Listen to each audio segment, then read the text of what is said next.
배우 중에 서현철이라는 배우가 있는데, 이 배우가 라디오스타라는 프로그램에 나와서 아내의 말실수에 대해서 이야기한 적이 있어요. 그러니까 아내도 배우인데 아내가 어떤 것에 대해서 말할 때 정확하게 말을 하지 않을 때가 있다는 거예요. 그래서 남편인 서현철이 이것에 대해서 바로 잡아줘야겠다라고 이 생각이 돼서 그것을 가르쳐 주면 아내가 끝까지 아니라고 그렇게 우겨서 결국 싸움이 엄청나게 일어나서 그 에피소드에 대해서 좀 얘기했는데, 그 중에 한 두 개만 이야기하면, 첫 번째는 오늘 아내가 이렇게 말했다는 거예요. 국간장으로 밥을 비벼 먹으니까 너무 맛있더라 라고 얘기를 했다는 거예요. 근데 국간장이 조선간장이잖아요. 엄청나게 쓰고 짜단 말이에요. 그래서 그럴 리가 없는데, 그래서 남편이 얘기를 했대요. 국간장은 짜서 국에 간을 할 때 하는 거고, 양조간장은 조금 덜 짜서 이제 회도 찍어 먹고 밥도 비벼 먹는 거야 라고 얘기했더니 아내가 인정을 안 하더래요. 자기는 진짜로 국간장에 밥을 맛있게 비벼 먹었다는 거죠. 그래서 이 배우가, 남편인 서현철 배우가 국간장은 메주를 소금물에 넣어서 만든 거라 짜 라고 얘기했더니 아내가 내가 지금 제조 과정이 알고 싶다는 거야 라고 하면서 이제 화를 내더라는 거예요. 그래서 계속 이거 가지고 얘기하다가 안 되겠다 싶어서 집에 다행히 양조간장과 국간장이 있어서 이것을 가지고 와서 아내에게 먼저 국간장을 먹게 하더니 어우 왜 이렇게 쓴 거야 라고 얘기하면서 자기가 잘못 알고 있었다는 것을 이제 인정을 했다라고 합니다. 또 하나가 있는데, 그게 뭐냐면 아내가 남편에게 포도씨 올리브유가 그렇게 좋다고 하더라 라고 얘기하다는 거예요. 그래서 이 남편 서현철 씨가 이거 잘못됐는데, 포도씨유면 포도씨유지 포도씨 올리브유는 뭐야 라고 해서 포도씨유가 있고 올리브유라는 게 있어 라고 이렇게 설명을 했더니 이 아내가 얘기하는 거죠. 어이구 오빠는 그것도 몰라? 올리브유라는 거는 모든 기름을 지칭하는 거야. 그렇기 때문에 옥수수 올리브유, 포도씨 올리브유, 쌀론 올리브유 이렇게 있는 거야 라고 그렇게 얘기했다는 거죠. 그래서 또 얘기를 했지만 인정을 하지 않아서 결국 마트를 갔대요. 마트를 가서 잘 봐, 어떤 게 있는지 그걸 보고 난 후에 이제 자기가 잘못 알았다는 것을 인정했죠. 이런 얘기가 굉장히 많대요. 그래서 그걸 이야기하면서 유명해졌고, 지금은 유튜브도 개설하고 뭐 한 30만 명, 40만 명 하는 그런 유튜브가 된 것 같습니다. 근데 우리도 이런 경우가 있어요. 이 정도까지는 아니지만 내가 뭔가 잘못 알고 있는데 인정하지 않을 때도 있고, 또 내가 들은 것 가지고 싸울 때가 있죠. 내가 말했는데 내가 정확하지, 내 귀로 내가 들었는데 내가 정확하지 하면서 요것 가지고 싸우는 일도 있고, 또 교회나 어디에서 하나님에 대해서도 싸울 때가 있어요. 하나님에 대한 어떤 잘못 알고 있거나 잘못 해석된 부분들을 가지고 싸우는 경우가 있죠. 그래서 나온 책 중에 이런 책이 있어요. 우리가 알고 있는 것들 성경에는 없다 라는 책도 있고, 그건 그런 뜻이 아니에요 라는 책도 있는데 나중에 한번 사서 보셔도 좋을 것 같습니다. 근데 오늘 왜 이런 이야기를 좀 시작하냐면, 오늘 우리가 나눌 말씀도 이와 비슷해요. 고린도 교회 성도들이 잘못 알고 있고 잘못 행동하고 있는 것에 대해서 이 바울이 이제 편지를 써서 이야기하는데, 7장부터는 그런 것들을 중점적으로 다루는데, 오늘 우리가 읽은 말씀에서는 신령한 것과 은사에 대한 것을 좀 말해요. 근데 고린도 교회는 원래 신령한 것이라고 불리는 것, 은사라고 불리는 것들이 많이 나타나는 교회였습니다. 그래서 12장 8절부터 우리가 읽지 않았지만 12장 8절부터 나오는 그 수많은 은사들이 다 나타났던 교회가 고린도 교회였던 거죠. 근데 여기서 이 은사란 말이 헬라어로 우리가 잘 많이 들어본 카리스마, 카리스마가 있다라고 하는 그런 카리스마라는 단어가 사용됐는데, 넘겨주시면 그 뜻이 선물, 호의, 은혜라는 뜻이 있는데, 이것을 어떻게 주어지는 거냐면 주권적 통치자, 즉 왕이나 주인이 아무런 자격이 없는 신하에게 아무 조건 없이 그냥 주는 선물과 은혜를 나타내는 것이 바로 이 카리스마라는 거예요. 그렇기 때문에 하나님께서 고린도 교회에 주신 이 카리스마, 은사도 마찬가지죠. 고린도 교회가 잘나서, 고린도 교회가 뛰어나서, 다른 교회보다 뭔가 뛰어나서 커지고 은사를 주신 것이 아니라 아무 조건이 되지 않음에도 불구하고 그냥 하나님께서 하나님 은혜로 주신 거예요. 그렇기 때문에 이 은사라는 것을 자랑할 수도 없고, 자랑하는 것이 아니라 오히려 감사해야 하는 것이고, 하나님 앞에서나 사람 앞에서나 겸손하게 섬기는 데 사용하는 것이 바로 은사라는 것이죠. 근데 고린도 교회의 성도들은 이것을 자랑했고, 이것을 가지고 등급을 나누어서 차별하는 일까지도 벌어진 거죠. 특히 고린도 지역은 빈부의 격차가 심했습니다. 그러다 보니까 가난한 사람들은 사회에서 차별당하고 소외당하고 무시당하는 일들이 있었어요. 그런데 이런 것을 당하는 사람들이 교회 안에서 이것을 보상받으려고 하는 거죠. 내가 은사를 받았어. 그럼 은사 받지 못한 사람을 차별시키고 소외하는 일들을 하는 것들이 교회 안에서 발생하는 거죠. 지난주에 후견인 문화에 대해서 좀 이야기를 했는데 혹시 기억이 나시나요? 후견인 문화에 대해서? 한 3분 정도 아시는 것 같은데, 후견인 문화라는 것은 어떤 사람이 능력을 가지고 있는 것을 가지고 그렇지 못한 사람을 도와줘서 잘 살게 하는데, 지난주 말씀에서는 무엇을 말하냐면 그 도움을 받는 사람이 마치 도움을 준 사람의 능력이 자기의 능력인 것처럼 교회 안에서 자랑하면서 난 바울에게 훈련받았어 라고 이야기하면서 자랑하고, 나는 게바에게, 나는 아볼로에게 하면서 자랑을 했던 거 말씀드렸는데, 그게 교회 안에 들어온 것처럼 고린도 교회 안에는 이 은사를 가지고 자신을 높이며 차별하는 것, 사회에서 차별하고 소외시키는 것들이 교회 안에서도 은사를 통해서 나타난 일들이 벌어졌던 거죠. 여기 고린도 교회 안에 우상 문화가 혼합되면서 신령한 것, 은사라는 것들이 약간 이상해져 버린 거예요. 원래 고린도라는 지역은 그리스가 점령하던 그리스 땅이었는데, 로마가 그 땅을 점령하게 되면서 완전히 폐허가 되어버립니다. 그러니까 당시에 로마 황제가 이곳을 완전히 없애버려요. 그래서 한 100년여 시간 동안 이 고린도라는 땅이 아무 사람이 살지 않는 그냥 폐허였대요. 근데 로마 황제가 보니까 100년이 지나고 난 후에 이 땅이 너무나 좋은 거죠.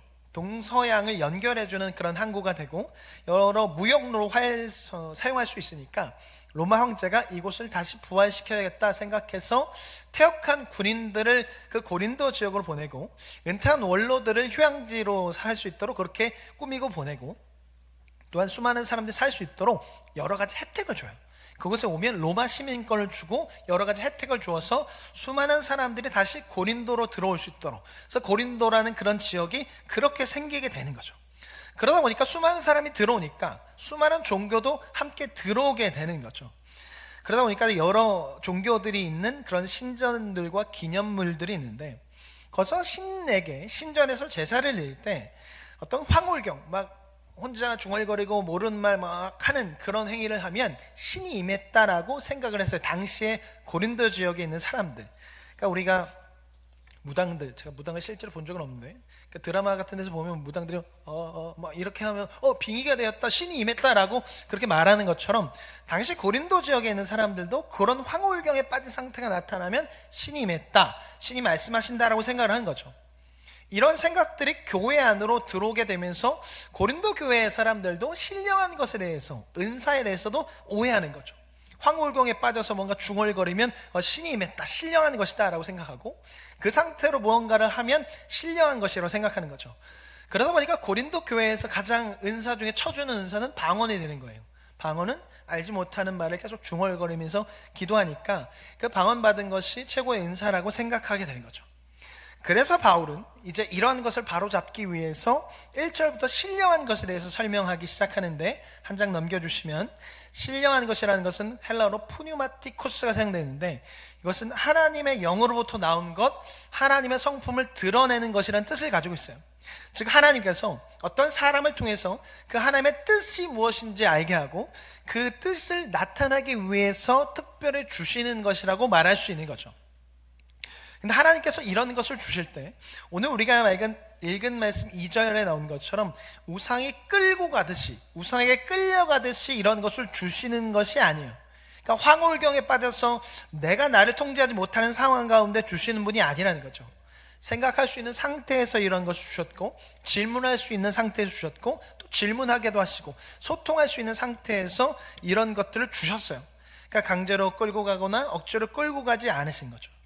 그래서 구약에 보면 하나님께 어떤 것을 받거나 하나님께서 누군가의 어떤 메시지나 계시를 할 때 황홀경에 빠져서 이성적으로 통제가 되지 않는 상태에서 하나님은 주시지 않으세요. 이성적으로 생각이 가능한 상태에서 이런 것들을 주시는 거죠. 모세가 하나님께 계시를 받을 때도 그렇잖아요. 생각을 하고 있습니다. 자기가 지금 어떤 상태인지 알고 있어요. 이성적으로 통제가 가능한 상태에서 받아요. 그러니까 하나님께 묻기도 하고 따지기도 하고 대답을 듣기도 하죠. 다니엘도 마찬가지죠. 다니엘이 하나님께 환상 가운데 그것을 받을 때 다니엘은 생각해요. 이게 뭐야? 이성적으로 생각하면서 묻기도 하고 듣기도 하고 질문하죠. 선지자들도 마찬가지입니다.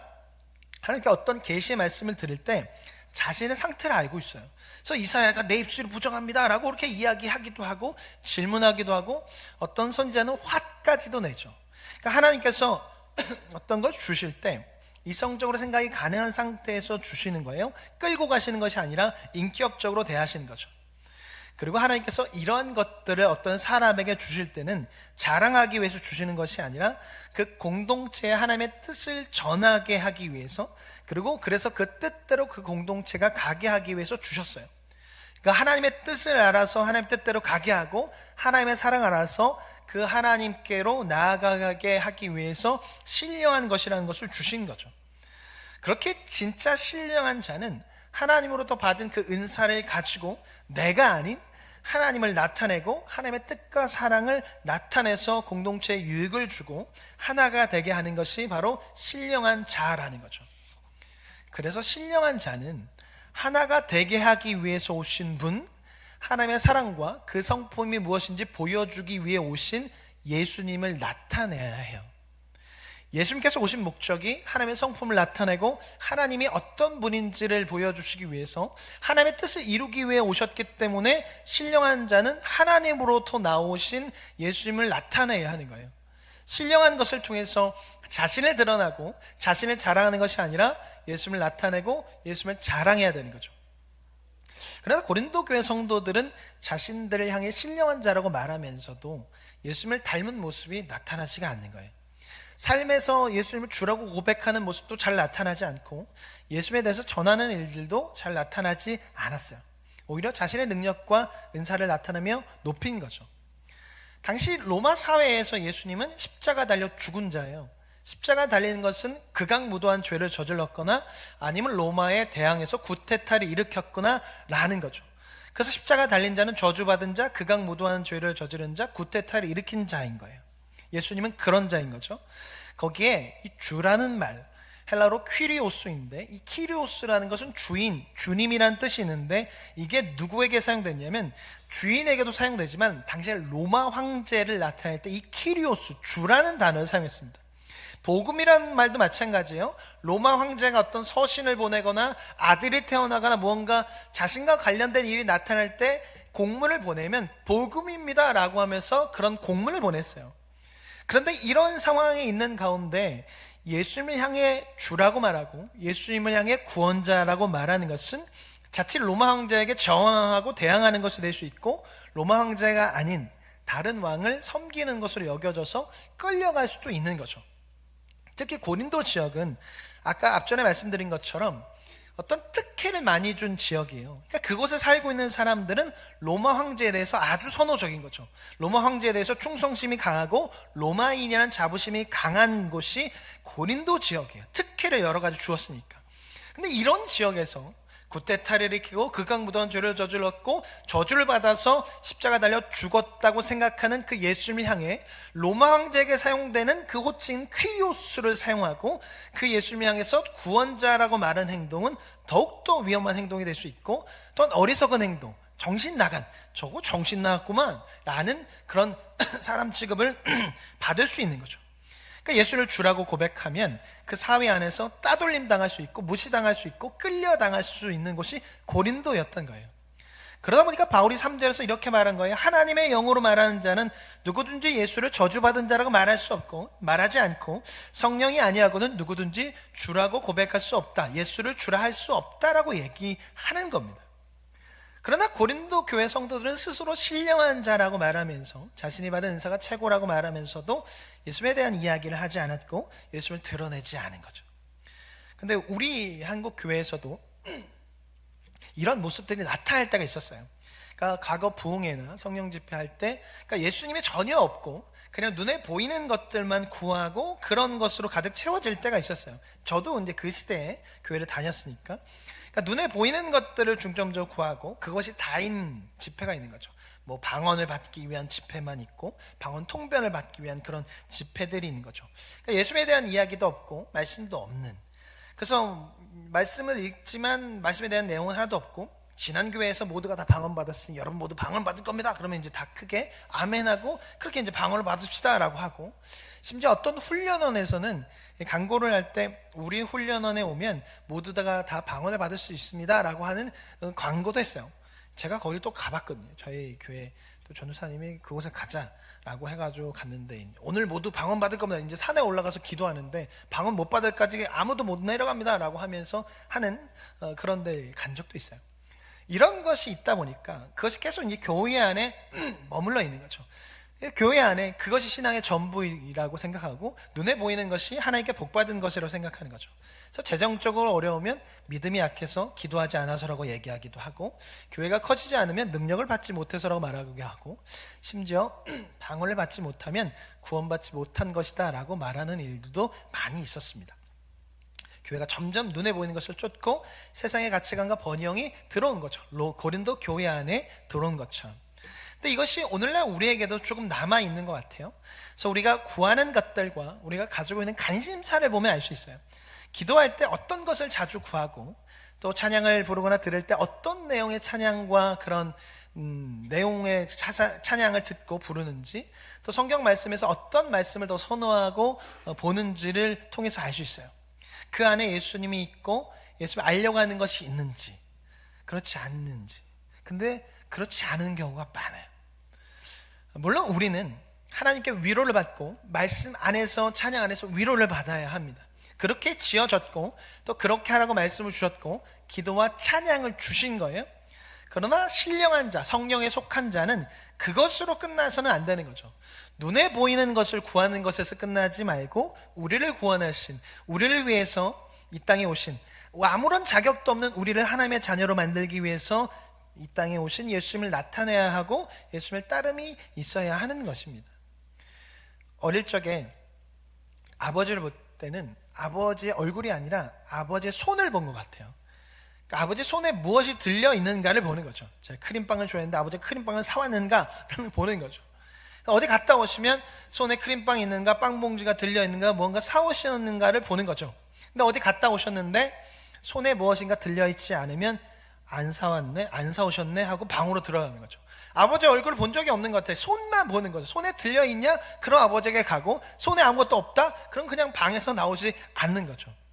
근데 요즘에는 아버지의 얼굴을 보기도 하고, 아버지가 요즘에 안마의자에 그렇게 자주 앉아 계세요. 그러니까 몸이 좀 불편해지시면서 이제 안마의자에 자주 앉아 계시는데 얼굴을 볼 때도 있고, 또 아버지의 삶과 그 아버지의 마음을 좀 생각해요.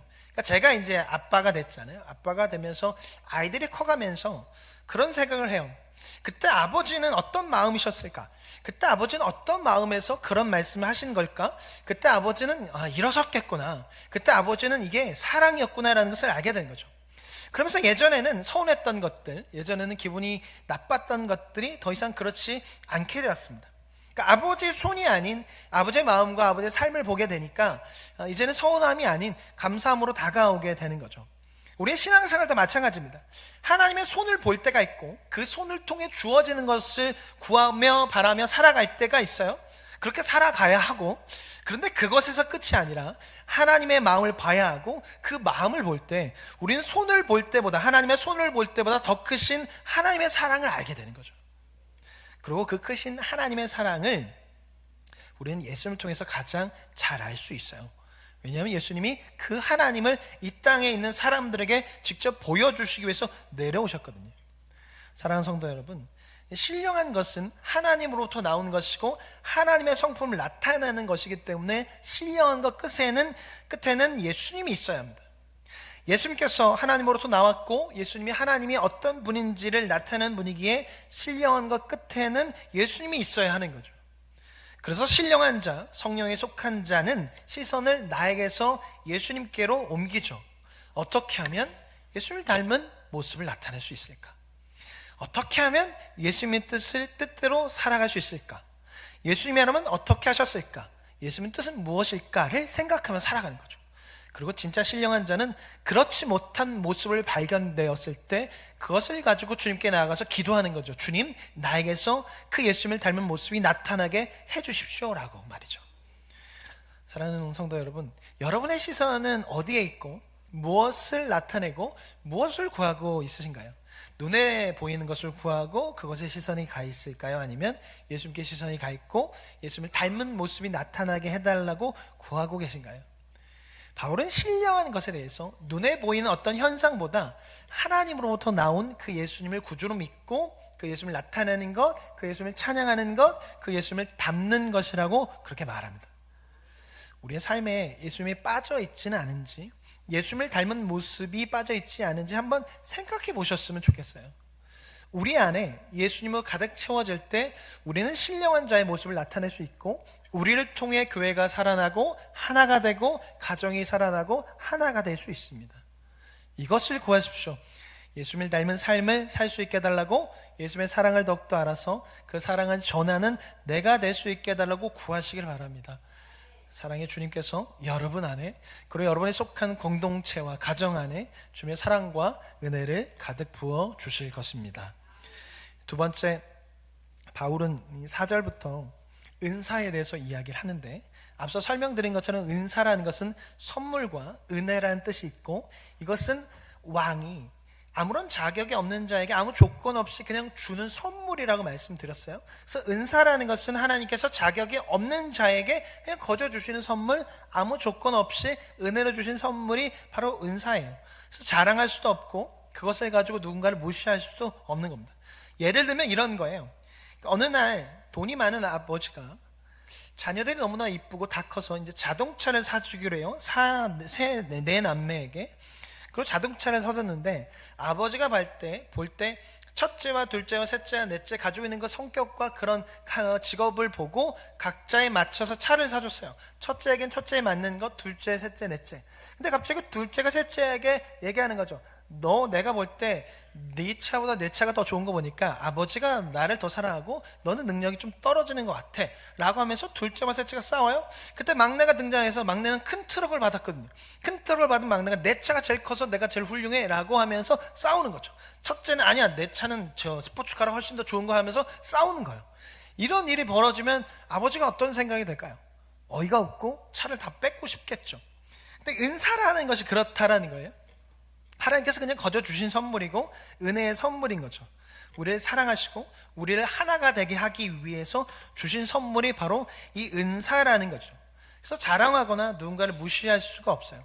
그래서 바울이 이 은사라는 것은 하나가 되고 연합이 되게 하기 위해서 주신 것이라는 것을 설명하는데, 어떻게 설명하냐면 4절과 5절에서 은사와 직분은 여러 가지지만 성령은 같고 주는 같다고 말해요. 즉 은사와 직분은 여러 가지인데 삼위일체 하나님 한 분으로 존재하시는 것처럼 은사와 직분도 여러 가지지만 하나가 되고 조화를 이루고 연합을 되게 하기 위해서 하나님께서 주신 것이다. 그래서 하나가 되게 하는데 사용을 되어야 한다라고 말하는 겁니다. 6절도 마찬가지예요. 사역은 여러 가지나 모든 것을 모든 사람 가운데서 이루시는 하나님은 같다고 말해요. 그러니까 교회 안에 수많은 사역들이 있는데 그 사역이 다양하게 이루어지고 있는데 그것이 각자의 자리에서 다양성을 나타나며 막 이렇게 서로 싸우려고 주는 것이 아니라, 그것도 역시 하나님께서 하나가 되게 하기 위해서 하시는 사역이라는 거예요.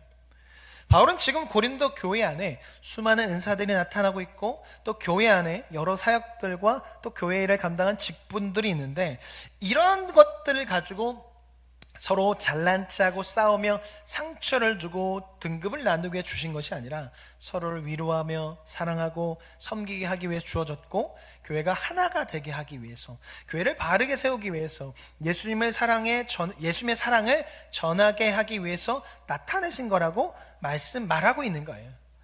우리도 마찬가지입니다. 우리가 남북교회에 있는 이유, 우리를 남북교회로 부르신 이유도 마찬가지입니다. 교회가 유지되고 성장하며 바른 교회로 나아가기 위해 하나님께서 우리를 남북교회로 부르신 겁니다. 어떤 사람에게는 말씀을 전하는 은사를, 어떤 분에게는 그 세상의 그 지식을 통해서 교회가 사회적으로 바르게 갈 수 있는 그런 은사를, 어떤 분에게는 찬양의 은사를, 기도의 은사를, 또 잘 고치는 은사를, 밥을 잘하고 교회를 아름답게 꾸미고 또 깨끗하게 하고 가르치고 위로하고, 또 그런 은사를 다 주신 거죠. 그 은사를 통해서 서로 섬기며 사랑하고 하나가 되도록 주신 겁니다. 그래서 이런 모든 은사를 소중하게 여기며 그것을 발휘함을 통해 섬길 때 교회는 더욱더 풍성한 은혜를 경험하게 되고 하나가 될 수 있는 것입니다. 모두가 그 자리에서 그 은사를 나타낼 때 교회는 더욱더 아름다워지고 은혜가 풍성한 교회가 될 수 있는 겁니다. 서로가 서로를 존중하고 서로가 서로를 위해서 섬기며 나아갈 때 좋은 교회, 행복한 교회가 될 수 있습니다. 마지막으로 이야기 하나 하고 마치려고 하는데, 예전에 제가 들었던 내용의 이야기인데 이런 겁니다. 어떤 아름다운 산골 마을에 쓰레기를 치우는 묵묵히 죽는 노인이 있었대요. 이 노인은 아무런 대가를 바라지 않고 매일 새벽마다 리어커를 끌고 다니면서 마을 구석구석을 청소를 했다는 거죠. 그러던 어느 날 산골 마을에 젊은 지도자가 부임하게 돼요. 그런데 이 지도자는 자기가 부임하고 난 후에 이 산골 마을이 엄청나게 변했다는 것을 좀 자랑하고 싶은 거예요. 도시스럽게 만들고 싶은 거죠. 그래서 마을에 있는 여러 가지 것들을 바꾸기 시작해요. 시골스러워 보이는 것들 치우고 현대스러워 보이는, 도시스러워 보이는 것들을 만들기 시작했습니다. 근데 이 지도자가 젊은 지도자가 볼 때 눈에 거슬린 것이 하나 있는데, 그게 뭐냐면 매일 허름한 옷을 입고 리어카를 끌고 다니면서 청소하는 이 노인이 가장 거슬리는 거예요. 이제 자신이 마을에 부임하고 도시로 현대식으로 바꾸고 있는데, 그래서 사람들을 초대해서 부르고 싶은데 이 노인이 걸리는 거죠. 그래서 이 젊은 지도자가 모든 수단과 방법을 동원해서 이 노인을 밖으로 쫓아내 버렸어요. 그리고 나서 이제 사람들을 한다우르에 초청하기로 한 것이죠. 근데 며칠이 지나고 마을에 문제가 생겼는데, 누군가 버린 작은 쓰레기가 아무도 치우지 않으니까 쌓이기 시작하는 거죠. 그리고 그것이 한 주가 지나고 두 주가 지나니까 이제 쓰레기와 악취로 가득 차게 되는 거예요. 마을에 이 젊은 지도자가 당황하기 시작합니다. 조금만 있으면 이제 사람들이 와서 내가 만든 것을 볼 텐데, 자랑하려고 했는데 여러 가지 악취와 쓰레기로 가득 차 있으면 자랑할 수가 없는 거죠. 그래서 지도자가 이것이 어떻게 된 일인가 알아봤는데 쓸모없다고 생각되었고 아무 도움이 되지 않는다고 생각했던, 그렇게 여겨졌던 매일매일의 그 노인의 수고가 사실은 마을을 깨끗하게 유지하게 했다는 거죠. 겉으로 볼 때는 필요도 없고 도움도 안 된다고 생각했는데, 실은 마을을 유지하는 데 있어서 가장 큰 도움이 되었던 분이 바로 그 노인이었던 겁니다. 근데 은사라는 것도 그렇고 우리를 부르신 것도 그렇습니다. 이 교회에 우리 모두가 필요하기 때문에 하나님께서 이 교회에 우리를 부르셨고 각자의 역할이 있기 때문에 우리를 부르신 겁니다. 몸이 약하나 강하나 나이가 많으나 적으나 모두 소중하고 필요하기 때문에 하나님께서 안양 남부 교회에 우리 모두를 부르셨고 우리 모두를 통해서 교회를 세워가시며 예수님을 나타나게 하시기 위해서 우리를 부르셨습니다. 이것을 기억하십시오. 나는 하나님께 부름받은 자라는 것, 하나님께서 나를 사용하시기 위해서 선택하셨고 이 교회에 부르셨다는 것, 하나님의 실수가 없으시기에 분명히 내가 할 역할이 있다는 것을 기억하시길 바랍니다. 우리 모두의 섬김과 헌신을 통해서 하나님께서 이 교회를 세워가실 것이고 예수님의 사랑을 나타내고 알게 하실 겁니다. 우리는 하나님의 걸작품이고 하나님의 동역자입니다. 주님께서 우리 모두를 사용하실 것입니다. 우리 마지막 역사랑과 인사하겠습니다. 당신은 하나님의 동역자입니다. 당신은 하나님의 동역자입니다. 한 번 더, 당신은 하나님의 걸작품입니다. 당신은 하나님의 걸작품입니다. 같이 찬양하고 기도하겠습니다.